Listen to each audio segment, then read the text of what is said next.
Am I just this body? When I look into a mirror, what am I looking at? Is that me? Is there more to me than my body? I am aware of my body's shape and size, its appearance, its state of health, how it feels sitting in this chair. But who am I?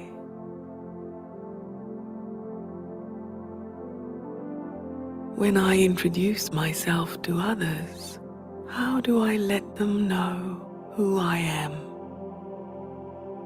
I may start with my name, my occupation, my family, my age, my address, and other descriptions about my life. These are all external descriptions of me. Is there more to me than this? Who am I?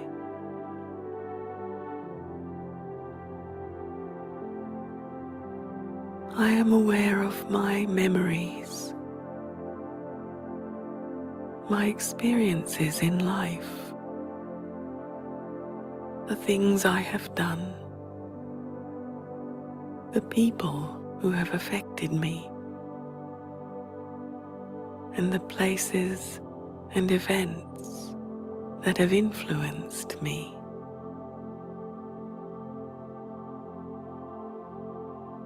These all make up my inner world, my inner identity.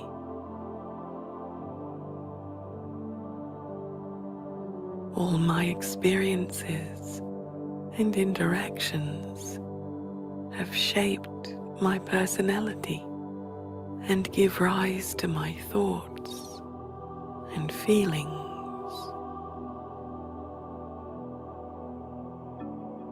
I ask myself, is there still a deeper aspect to my identity? Is there an eternal part of me that is unaffected by relationships and the world around me? What is my spiritual identity? Who am I?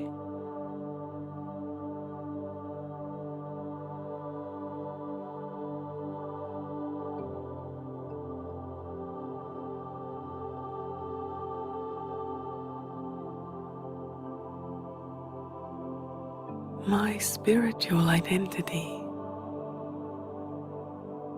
my eternal identity, is soul. I am a soul, a being of energy. My appearance is like a tiny star, a radiant being of pure energy.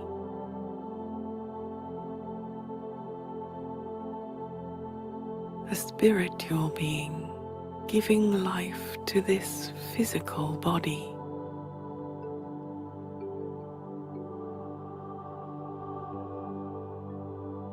I imagine how I would look separate from my body. I picture myself as a being of light,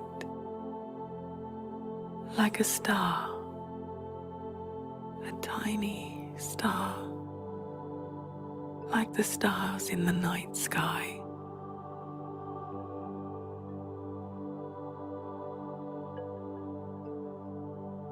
When I look at those stars, I feel a sense of peace and tranquility.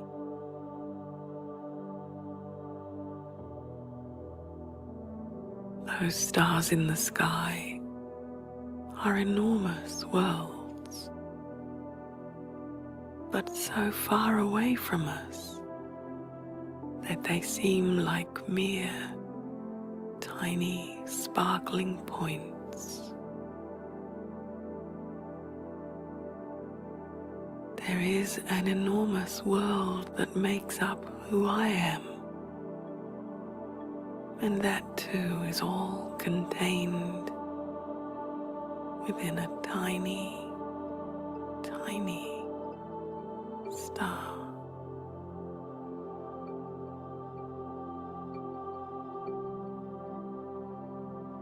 I imagine myself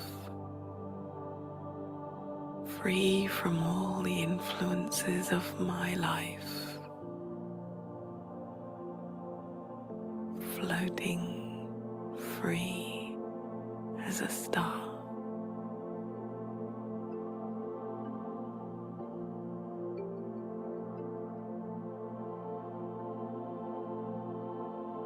Pure, radiant, peaceful energy.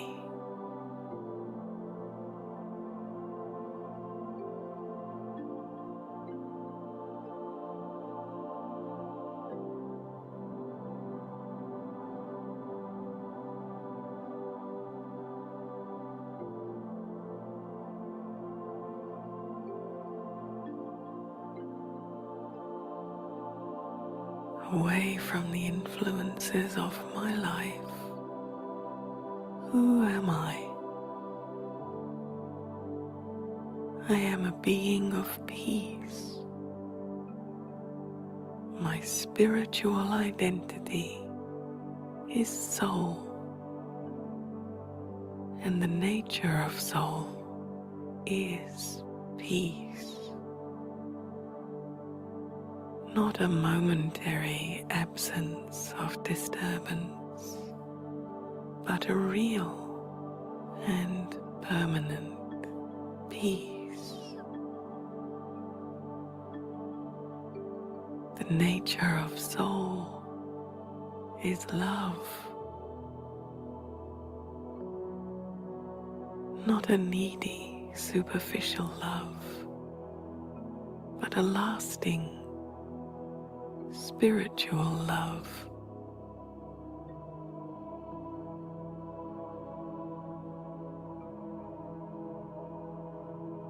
I reconnect with my spiritual identity,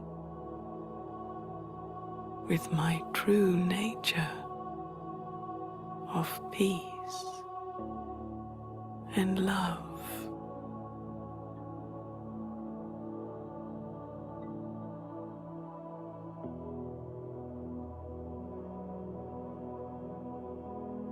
When I'm caught up in the world and its events, and the roles and responsibilities that make up my daily life, sometimes I feel separated from my true self and my nature of peace and love.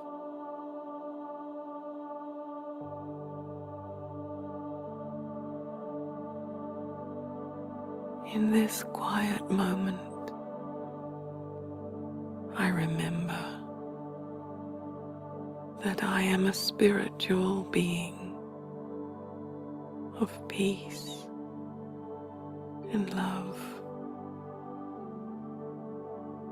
This is the real me, my eternal identity.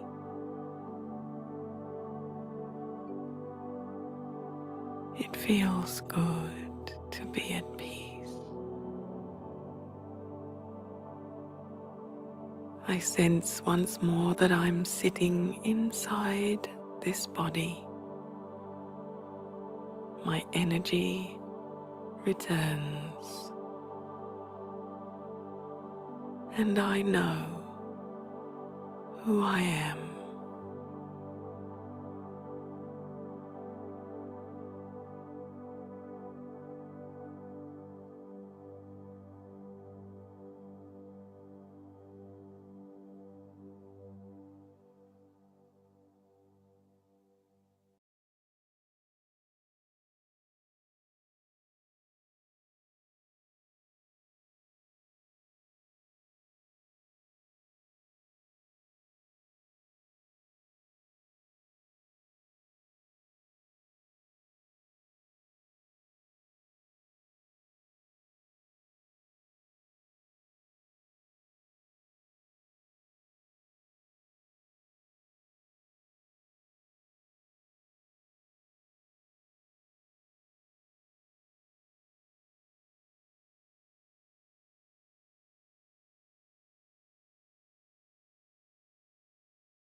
sacred sound.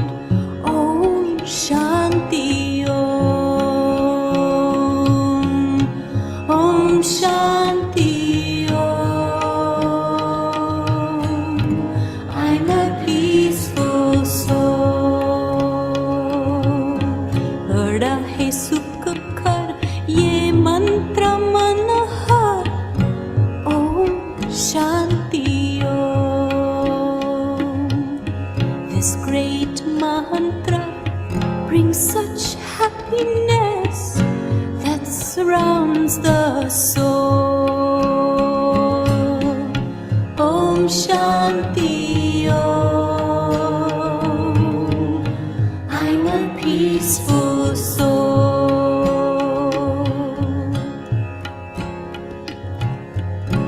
All sing out the sound Om Shanti throughout the earth and sky. Throughout the earth and sky. Om Shanti Om.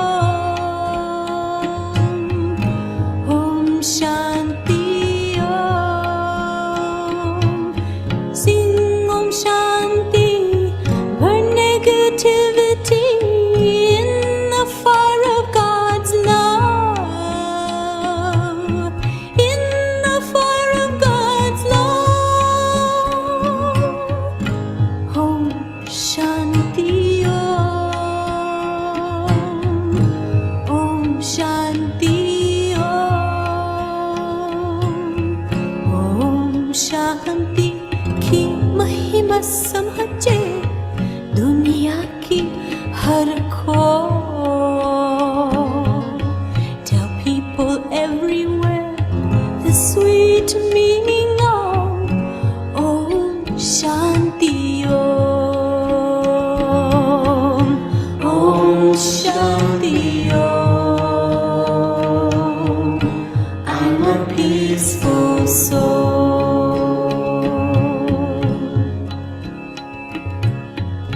Om Shanti kindles the light, giving life to the soul. Giving life to the soul.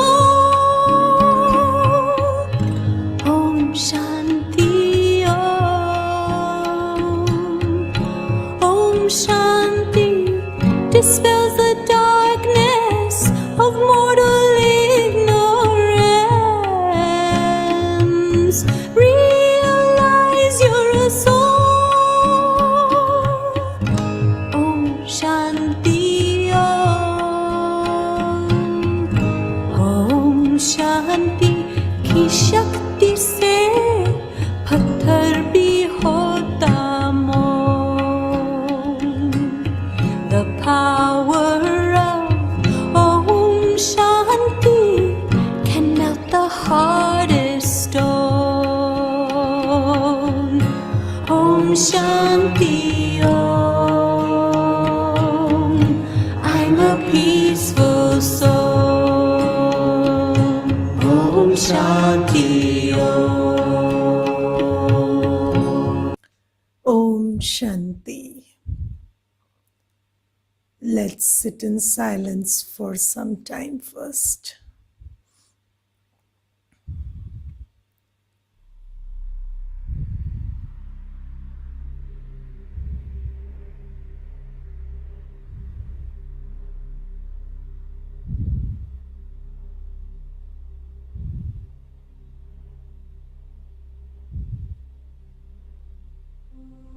Keep your body calm and still.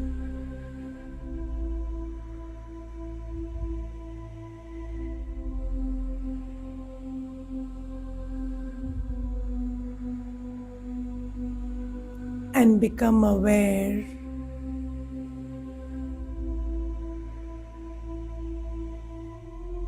that I, the soul,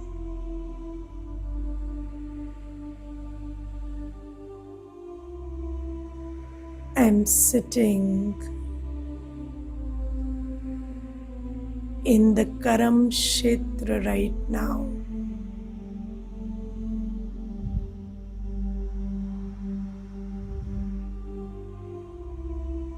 This world is a Karam Kshetra, field of action.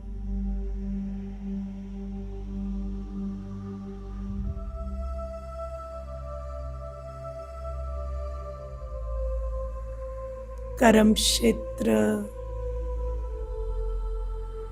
is Kurukshetra, the field of war.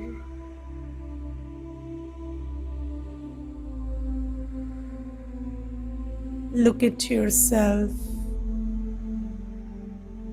constantly battling. On the inside, there are 5 virtues and 100 vices, constantly battling with each other.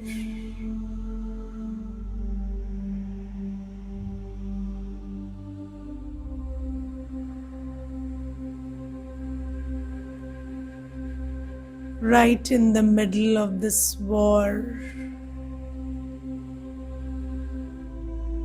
God is giving me the knowledge of how to win the war.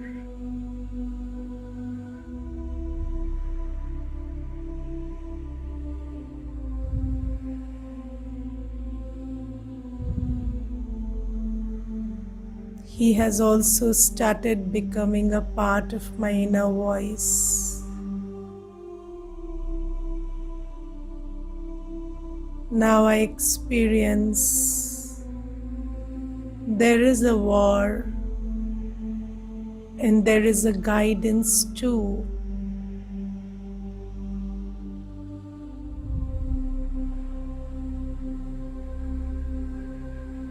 God Himself has become my teacher.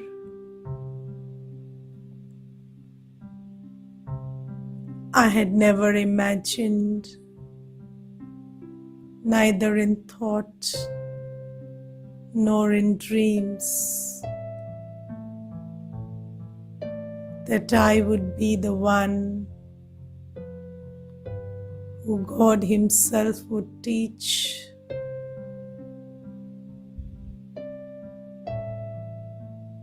I am amazed at this extraordinary moment.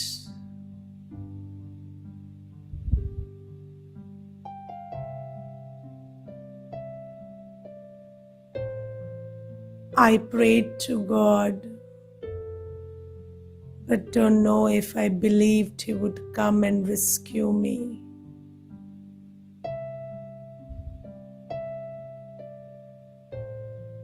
Just take notice of this extraordinary moment.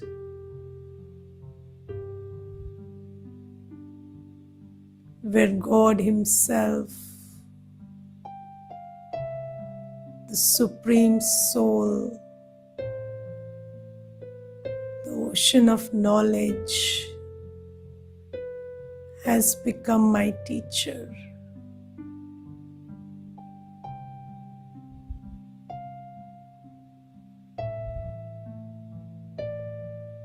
Just sit with these thoughts for a few seconds.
Shanti.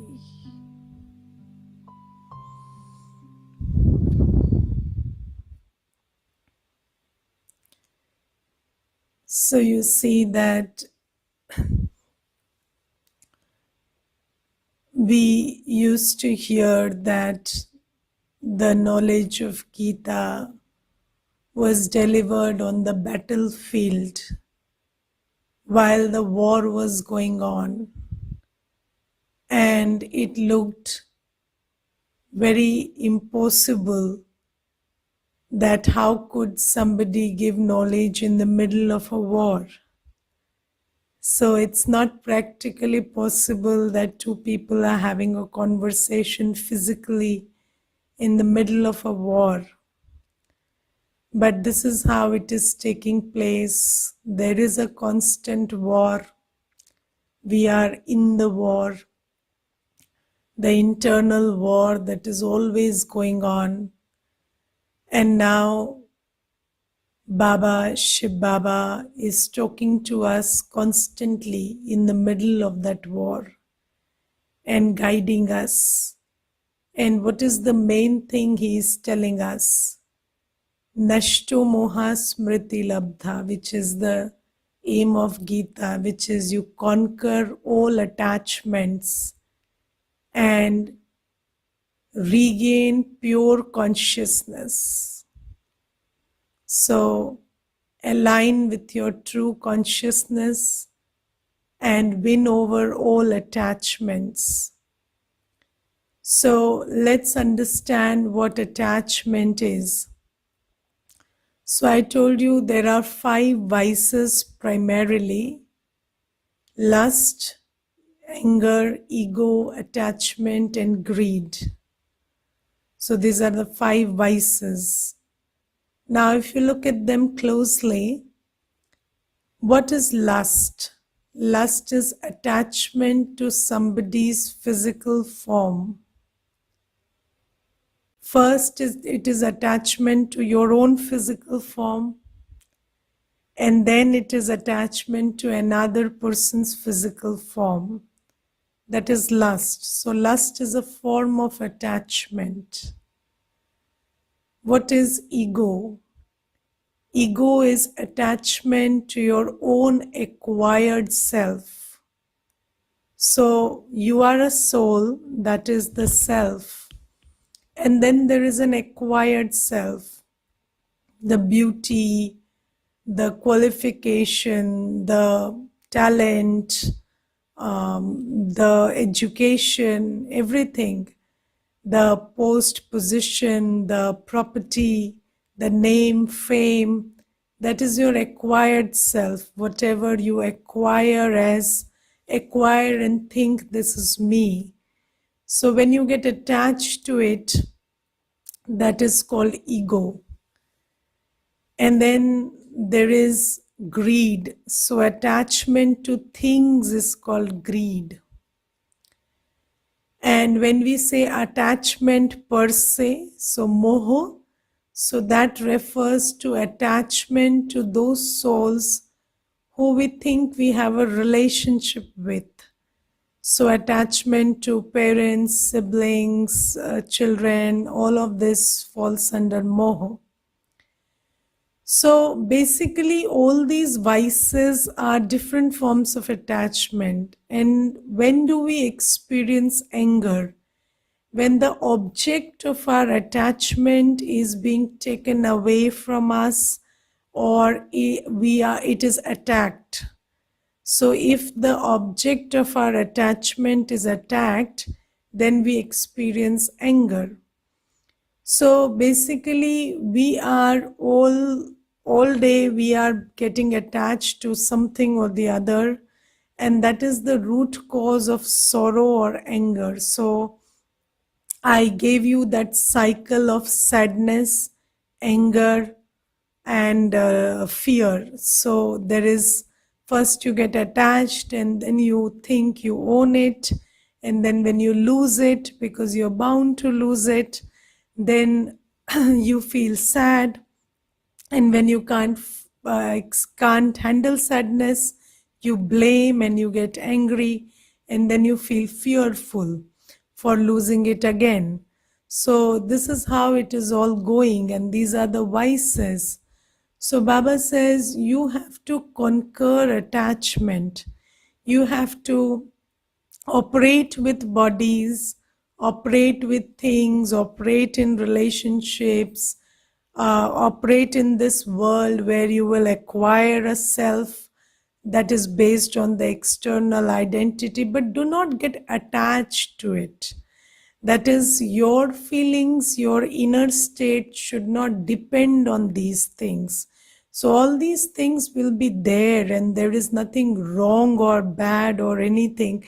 Rather, if you have come to this earth, you will acquire, you will obtain. All of that is karma. So you will express whatever is contained inside you, and then as a byproduct you will achieve and acquire. That is, it is out of question that you won't achieve or won't acquire or won't have relationships.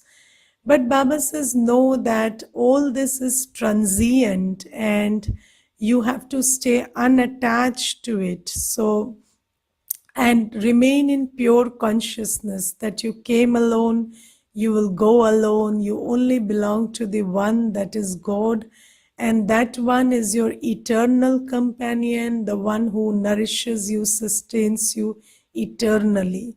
So once you move into life, move through life with this consciousness of who I truly am and who I truly belong to, and then you operate with everything, then it is not a problem.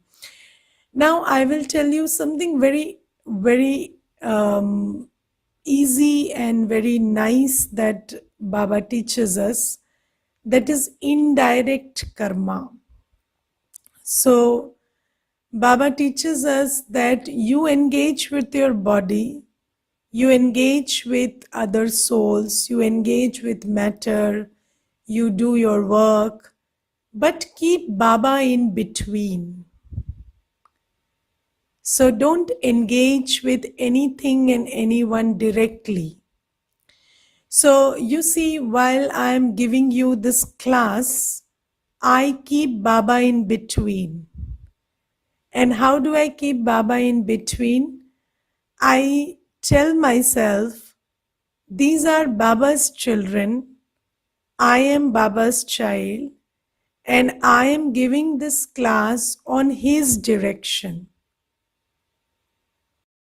Okay, so although the recipient is a soul, but I am not doing it for the soul. I am not doing it because the soul needs it. I am doing it because this is God's direction.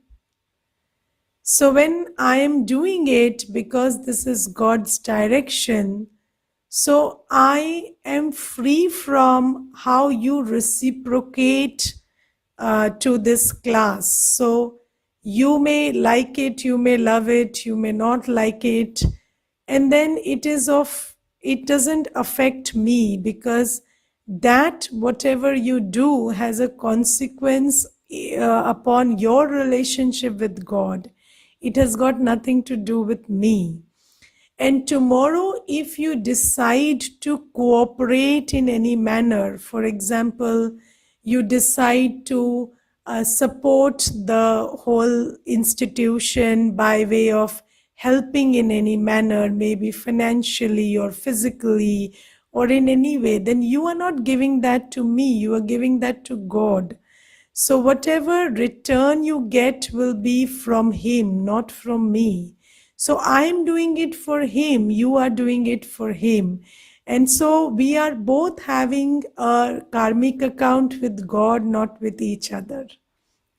And if I create a thought that I am doing it for you, then I will have an expectation that you need to reciprocate it to me, or I will feel very foolish that I am giving a class and there is no reciprocation. Okay, so sometimes people say that if we do selfless karma, then you are thought of as a fool. So people will say, generally people say that, you see, if nobody is smiling at you, and then you keep smiling at everybody, and then you keep wishing everybody, and you are always helping people, then people think you are foolish. So the thing is, you don't have to do it for people, and you don't have to care about how they take it, because you are doing it because that is God's direction. God has told me you are a happy soul, you are a child of the ocean of happiness. So definitely you have to be happy. So you are happy because that is God's direction. That has got nothing to do with how the other soul takes it. So this is how we become, we operate with pure consciousness, and we keep Baba in between always. So Baba is Shiv Baba, always Shiv Baba. Okay, Brahma Baba is also an instrument and a student like you and me. So Brahma Baba also, so you and I are also instruments and students. So Baba says Brahma and Brahmans are similar. So we are the mouth-born creation of Shiv Baba through Brahma Baba. So Brahma Baba is also studying along with us. So Brahma Baba is also a student and an instrument, and Baba is teaching us to be like Brahma Baba and remember Shiv Baba, listen to Shiv Baba, and be like Brahma Baba. So what is Brahma Baba's best quality? He is the best student, he is learning the best, and he is also serving while learning. So he is learning and sharing whatever he is learning, and making the provision for whatever whatever he has to share. So let me tell you, I will send you a video on Sunday about how this whole yajna, so we call this a yajna, not an organization or an institution. So how this whole yajna called the Brahma Kumaris was established, and how everything unfolded gradually. I will give you a video which will show that. But let me tell you for now that Brahma Baba was a jeweler. So his name was Lokik name. So you see, after he came to, after Baba descended into his body, Baba named him Brahma Baba. But earlier his Lokik name was Dada Lekhraj. And Dada Lekhraj was a very wealthy jeweler. And when Baba inspired him to take on this task of world transformation, and he said that I will give the knowledge, but you have to do the karma. So then Dada Lekhraj, or Brahma Baba, he surrendered all his wealth. And it is through his wealth and his effort that the seva in the beginning started happening, and then slowly, gradually, all these brothers and sisters who we call Brahmins. So now you may belong to any caste by birth, but you are a Brahmin because now you are the mouth-born creation of Brahma. So Shiv Baba has given you birth through the mouth of Brahma. So you are the Brahma Kumar or the Brahma Kumari, the Brahmin. So Baba says, then slowly, gradually, the Brahma, you see in the pictures in scriptures, Brahma is shown to have 1,000 hands. So who are those hands of Brahma? So we become the hands of Brahma, or we become the Brahmins who, along with Brahma, do this task of world transformation on the directions of Shiv Baba. So Baba says that now you also have to follow Brahma in action and remember Shiv Baba and listen to Shiv Baba in terms of ideas. Okay. So can you send the video you showed yesterday? Okay, so I will send you the link. Okay. So this is about, I sent you a picture yesterday, today in the morning, about Brahma, Vishnu and Shankar, and I have told you that you need to know 6 things about God. So the name is Shiv Baba. Form, you have understood that it is a point of light. Then the address is the soul world. Then the qualifications or the qualities are he is an ocean of knowledge, purity, peace, love, power, etc., etc. And then what is the occupation of God? What does God do? And what is my relationship with God? So I gave you a hint about the relationship in the meditation that He becomes our teacher. So you have heard praises about God, that God is my father, teacher, guide, and mother, sister, everything.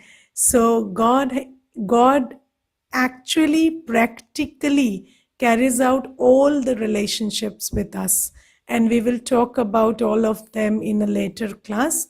Today I will talk about what God does. So God creates Satyug through Brahma and Brahmins, and sustains Satyug, which is Palna, through Vishnu.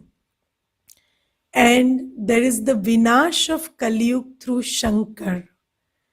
Now you have been introduced to Brahma Baba, and now you know you are the Brahmin who will participate with Brahma in this task of world transformation. Now what is Vishnu? Now you see, Vishnu is shown to have 4 hands. Now imagine that somebody is born with 4 hands. So it will be so inconvenient. So imagine there is somebody you know and they have a child, and that child has 4 hands. So you won't call that child Vishnu. That will be very inconvenient if somebody has 4 hands.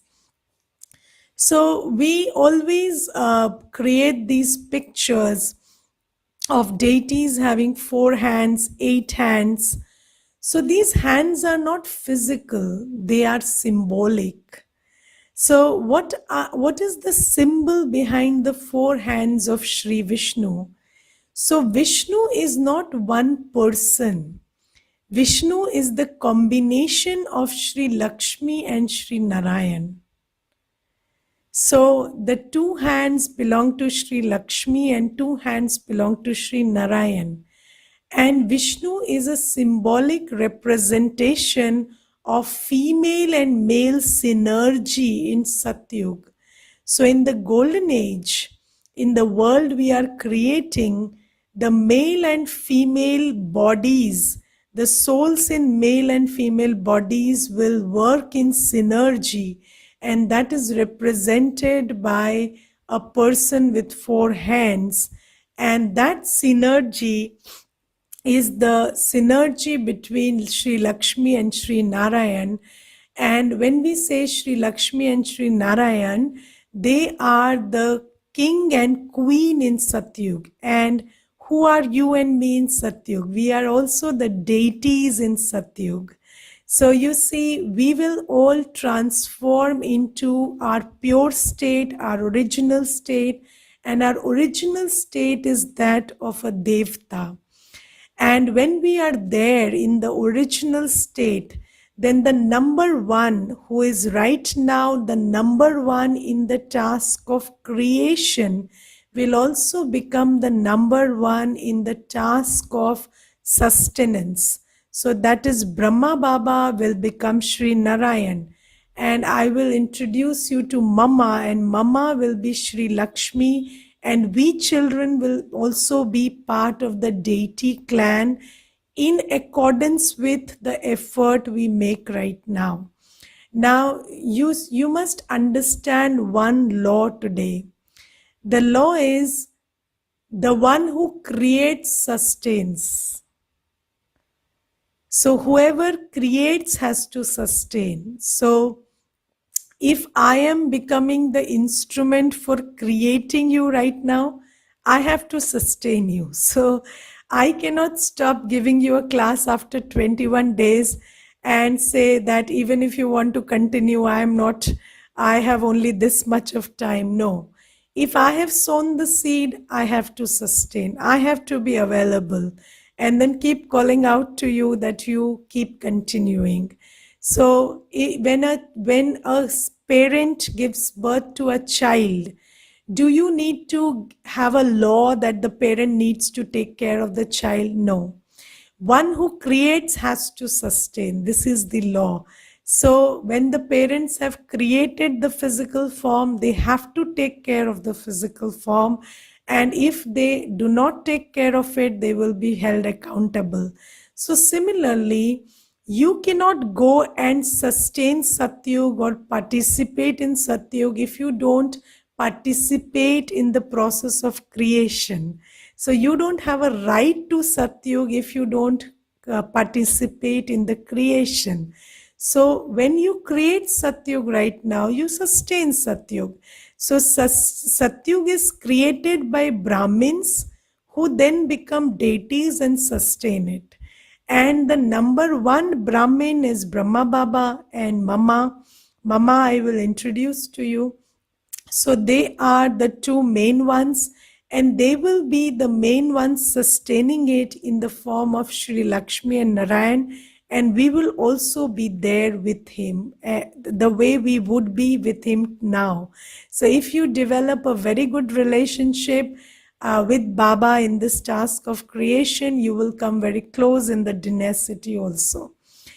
So Baba says that that is Vishnu, and Vishnu is shown four alankars or four adornments, and that is the shank, which is the conch shell. Then there is the chakra or the Swadershan chakra, and then there is the gada or the mace, and then there is the padma or the lotus flower. So these are the four symbols that are shown in the picture of Vishnu. And Baba says these four things are symbolic, and you have to imbibe these four things right now, so that you are shown these adornments in your full picture. So, Vishnu is the picture of our complete form, but the complete form arises out of these four adornments. So right now we have to imbibe these four things. What are these four things? So first is the Shank. The Shank stands for Gyan Dhvani. So the sound of knowledge. So you always have to speak knowledgefully from now. What is speaking knowledgefully? So you see, the first thing that knowledge tells you is you are responsible for your destiny, and whatever is happening to you is because of your karma. So you take responsibility of your action.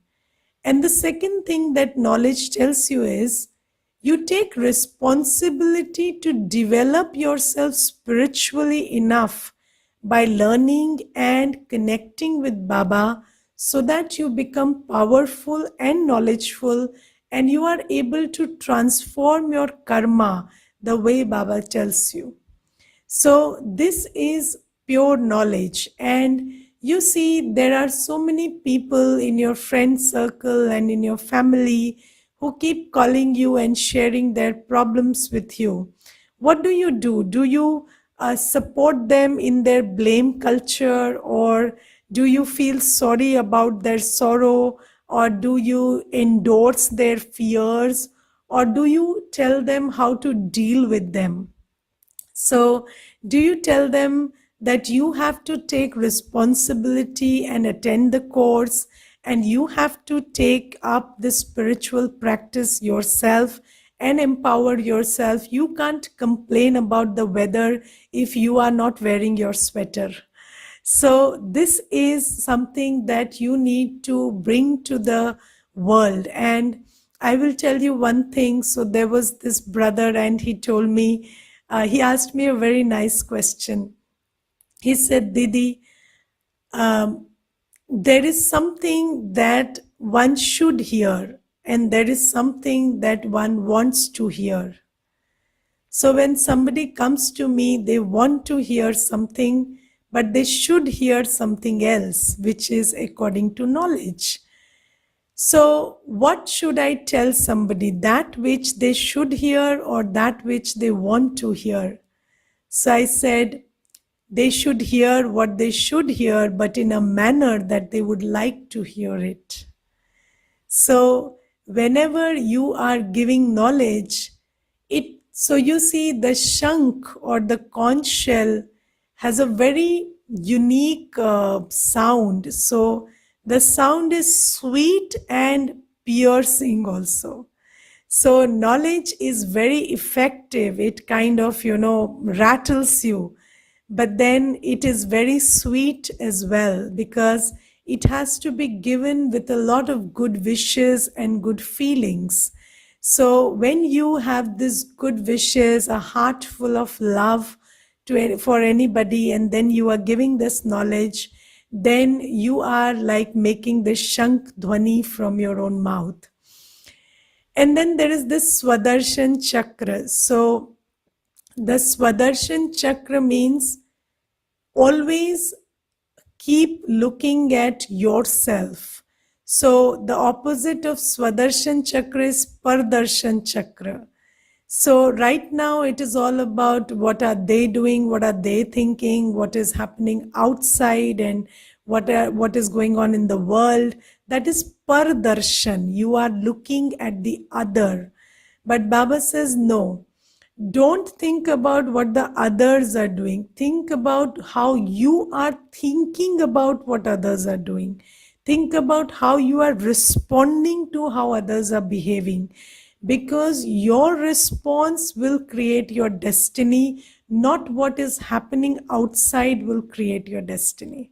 So always stay focused on what am I thinking, what am I doing, because whatever I am thinking is becoming part of my feeling, attitude, behavior, habit, personality, relationships, and destiny, the way I told you.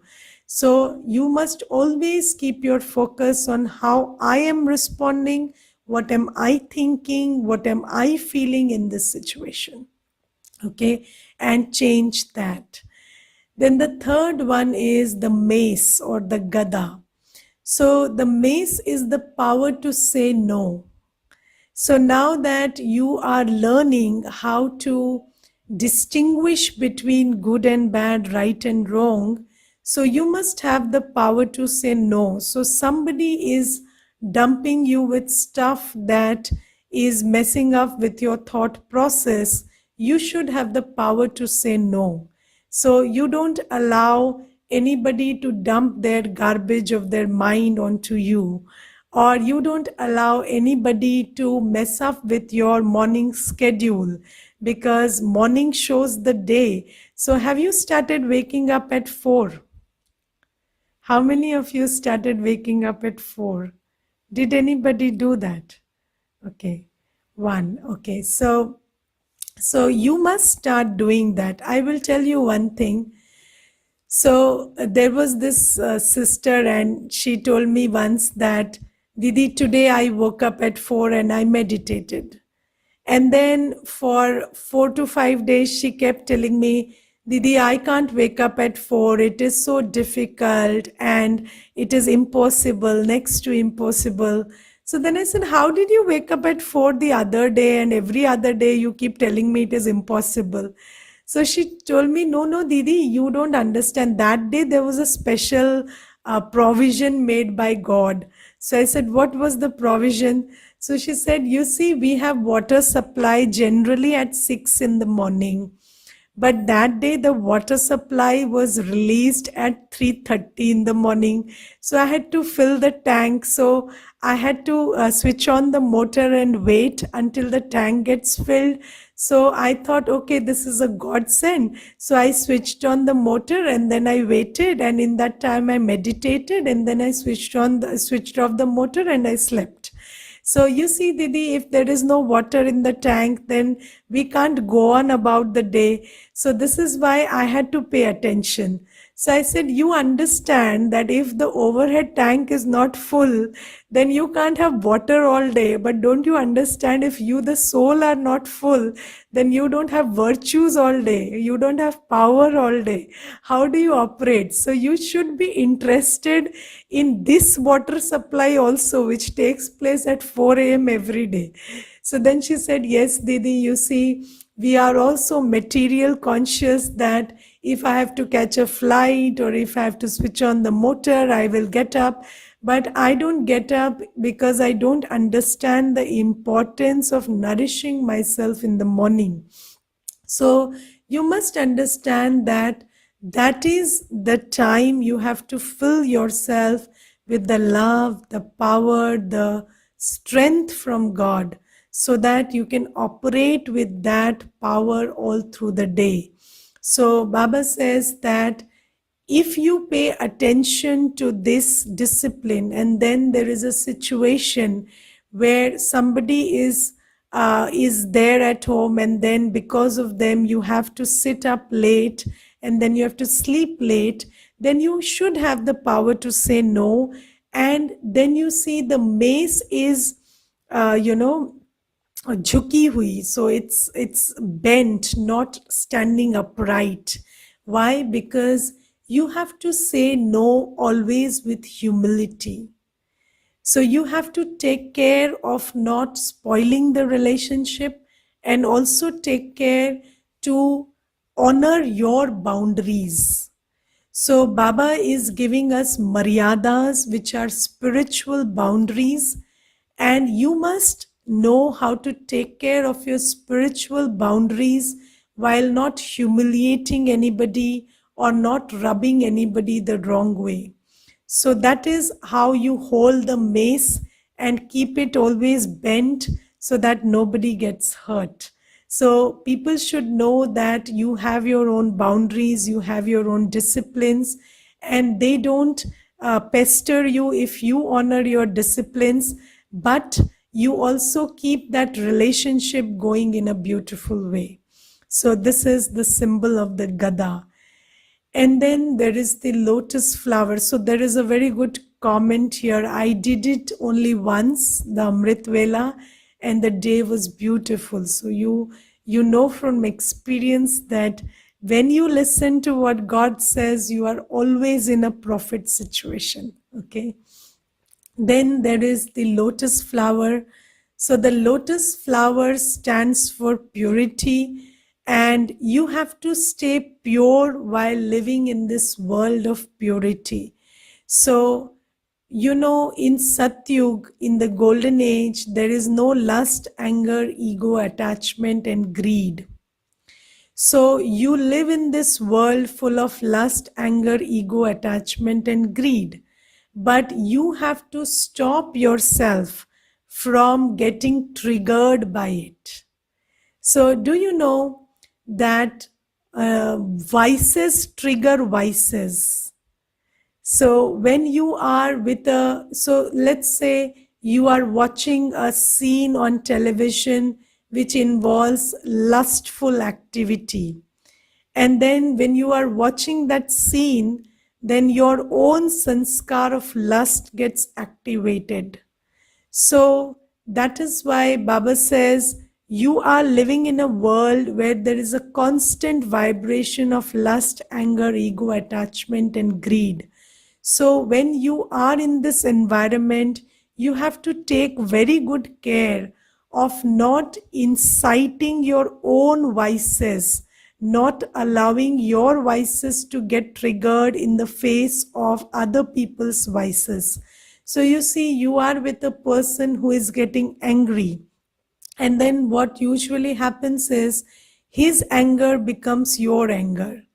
So what you have to do is you have to sit like a lotus flower. That is, you have to fill yourself with so much of purity and love and peace every day, that while operating in this world, while living with vicious people, in vicious environments, amidst vicious vibrations, you stay above them. So even if somebody is getting angry, you don't get angry. So I will tell you one incident, and I was in office one day, and then my boss was very angry, and then because he was getting very angry, and I, because we have practiced so much that we don't get angry when somebody is angry, we get compassionate when somebody is angry, because I understand that they are spoiling their health by getting angry. So then, when he was getting very furious, I offered him a glass of water. I said, "You can shout at me later. Why don't you have some water? Your BP is rising." So he just laughed and he told me, "Now you are concerned about my BP." So I said, "Yes, because you see, you can scold me in many other ways, but you don't have to damage your health for me. It is not worth it." So, and anyways, I don't know if you can mend somebody by shouting at them. So you don't take so much of trouble. You can do something else. You can take stricter actions. So you see, these are the things. So if you work on yourself, you can be with an angry person and be compassionate, or you can be with a greedy person and teach them simplicity instead. So rather than getting triggered by their greed, so when you see somebody greedy, and when you see somebody pompous and showy, that triggers your ego or your greed. So instead of that, why don't you teach them simplicity? So yeah, there was this one brother, and he once told me, so he said, "I have a problem with BK. So why don't you people dress properly?" So I said, "How proper do you want it to be? It is very proper." So he said, "No, no, like you see these sadhus and sannyasis these days, they put on these gaudy clothes and all designer clothes. So why do you people wear these very simple sari and simple attire, and why is it all white? You can wear colorful and gaudy clothes. It puts on a very good impression, and then people will like to take you seriously, and they would like to see that you are also aware of so many other things, and they would think that you can give them better guidance about how to look good in society also, and this and that." So I said, "Okay, so you want me to wear gaudy clothes and then talk about simplicity?" So he said, so I said, "No, see, I think that if you are telling something, you should first embrace it yourself." So I have seen people wearing very fashionable clothes and talking about simplicity, but that's not how it works. So then he said, "No, I think you are right." And the next time that brother visited me, he wore a very plain white dress. So instead of getting sucked into other people's drama, why don't you show them the path by sticking to your purity, your simplicity? So Baba says, be like that lotus flower, full of virtues, full of beauty within. And then when anybody is trying to maneuver you into their ways, they will learn from you rather than influence you. So this is something. So there are questions. Let me take that up. When we sit still for a long time, the legs start becoming numb. What are we supposed to do then? Then you can stretch your legs. That's not a problem. So keep your state of mind intact, and you can shift the position of your legs once or twice. That's not a big issue. It's not about how you keep your legs per se. So if you find it difficult, it is like, for example, I stretch my legs once if I find it inconvenient, and that's not a problem. Okay, I woke up at 3:30 twice. Good, very nice. Okay, now, so there is this one interesting question. So I will talk about Shankar also. So what is Shankar? Shankar is the symbolic representation of our tapasvi stage. So we children are now doing tapasya, and we are becoming yogis and tapasvis. And when we become tapasvis and yogis, our Kalyugi sanskars finish. So Kalyug finishes when Kalyugi sanskars are won over. And how do you win over Kalyugi sanskars? By sitting in your tapasvi form. Now that is represented by Shankar, and you take note of whatever Shankar is represented with. So half closed eyes, that refers to the meditative state. Okay, then there is this sher ki chal. So you are sitting on that sher ki chal. So there is this lion's skin on which Shankar sits, and then there is very little clothes on his body. So they all stand for Prakriti Jeet. So the one who wins over matter and adopts simplicity. So that is the representation of Sher ki chal is winning over Prakriti, and then less clothes is for simplicity. And then there are other symbols like these three lines on Shankar's forehead. So those lines stand for Trinetri, Trikaldarshi, and Trilokinath. So you have your third eye open, you are Trinetri. So you don't just see with these two eyes, but you also see with the eye of awareness that Baba has given you, the third eye. Then there is Trikaldarshi. So you can see all the three aspects of time now. You know that whatever is coming up before you right now is because of what you did in the past, or it's because of your sanskars created through past action. So you can see that there is a past linkage to the present. And then you are also aware that how you respond in this moment is creating your future. So whenever you are in the present moment, you are aware of all the three aspects of time: the past, present, and future. So that is Trikaldarshi. And then there is Trilokinath. So Trilokinath means you are aware of the three worlds. So the three worlds are, one is the soul world, second is this corporeal world, and there is another subtle world which I will tell you about. So these are the three worlds that you are always aware of when you are participating on this stage. So you know that you are here, but you are an actor and you belong to the soul world.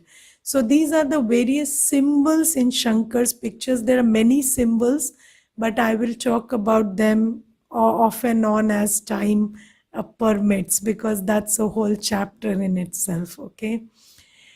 All right. So there is this question: God gives us knowledge, God gives us power to do good karma.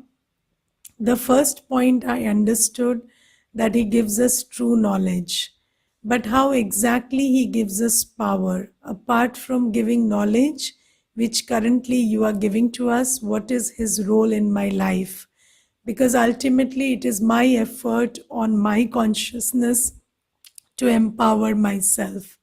So, you see, when you read a book, the book tells you what to do, but you have to do it yourself, right? So when somebody gives love, you have to accept love. When you get a thing, you have to create happiness within yourself.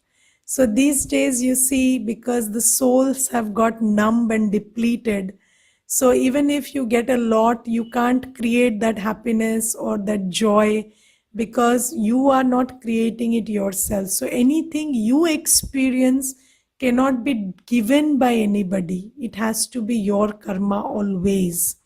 Now, how does God give power? So first thing, He gives us the knowledge of powers. So we didn't know that. So I have not yet shared the knowledge of powers with you.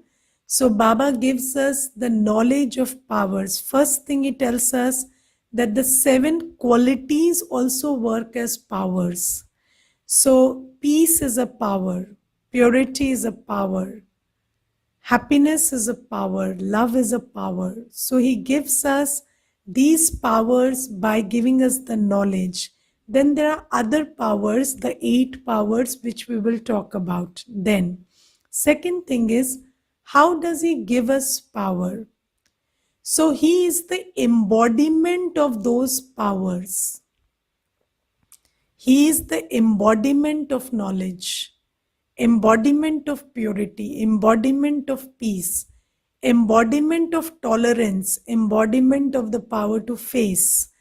So when he is the embodiment and you go to him in meditation and sit in front of him, you draw from him that power by being in the company of the embodiment of that power.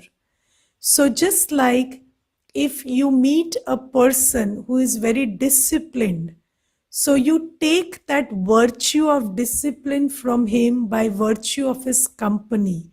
So, there is a method of taking virtues and powers. So, you take virtues and powers by keeping company with somebody. So it is the color of company which gives virtues and powers.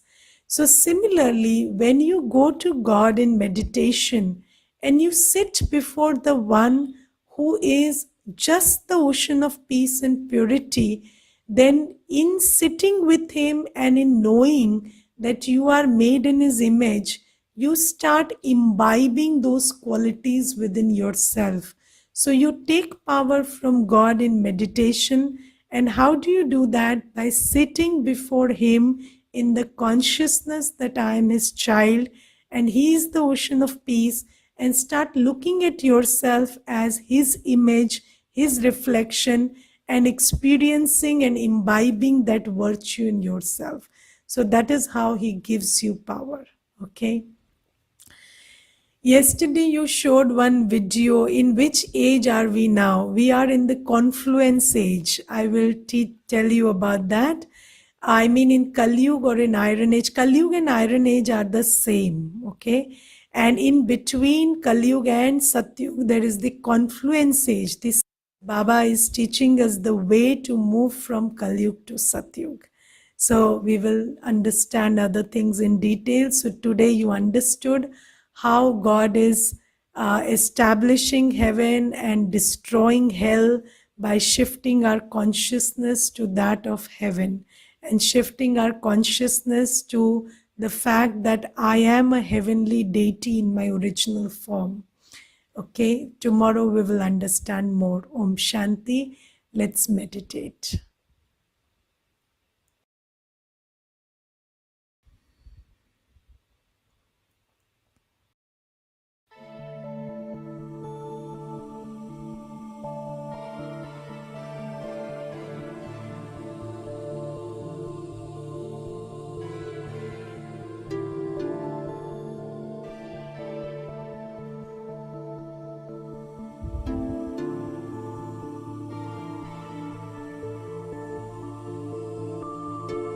Sit still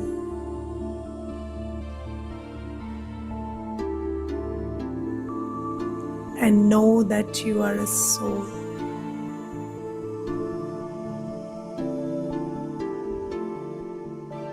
A soul that belongs to the soul world, the sweet home of light in the beyond.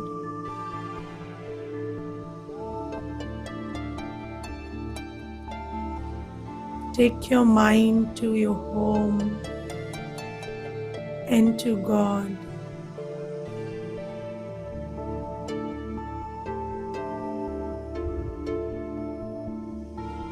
In that world of light,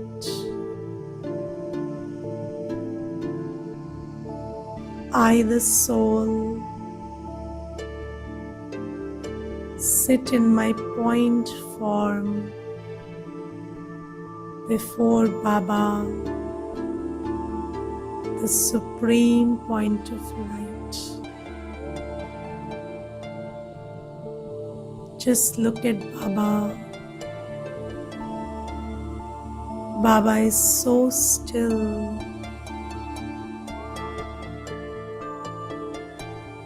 so silent, and so peaceful.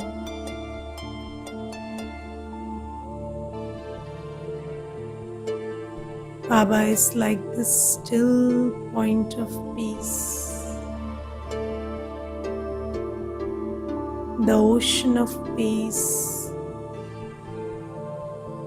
constantly radiating waves of peace. As I sit before Him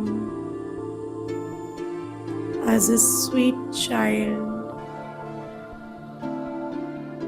I am reminded of my peaceful nature.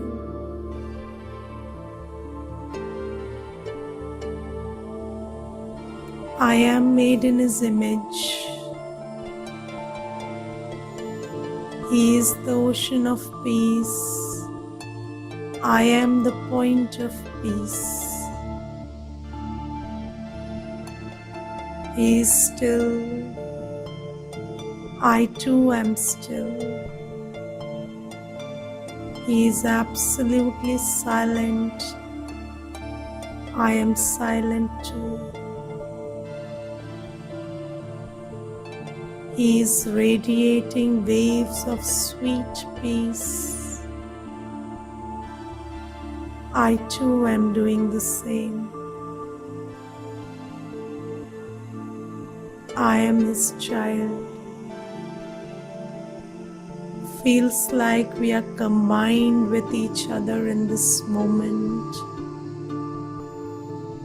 I and He in the same vibration. Just relish this moment for a few seconds.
जैसा सोचोगे तुम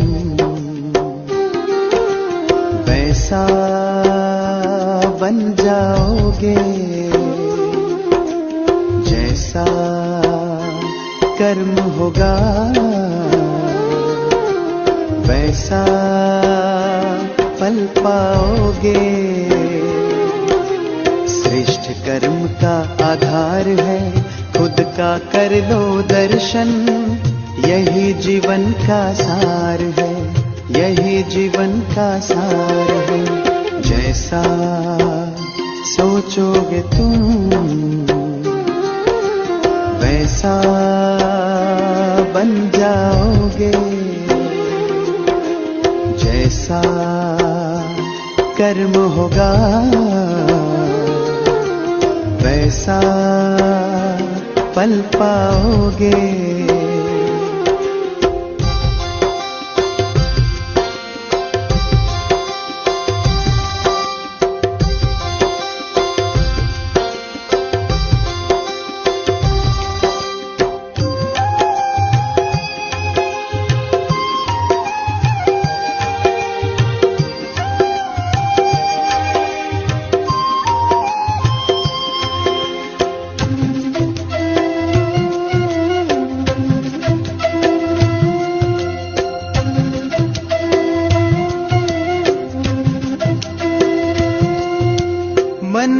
शुभ संकल्प तो जीवन में फिर दुख कैसा, जब अंतर में शुभ भावना तो दिल में सुख सावन जैसा।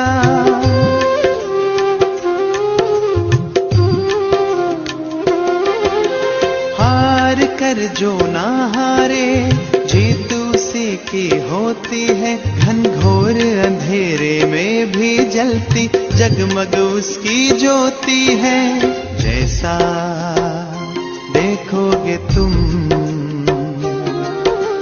वैसा बन जाओगे, जैसा चाहोगे तुम वैसा बन जाओगे।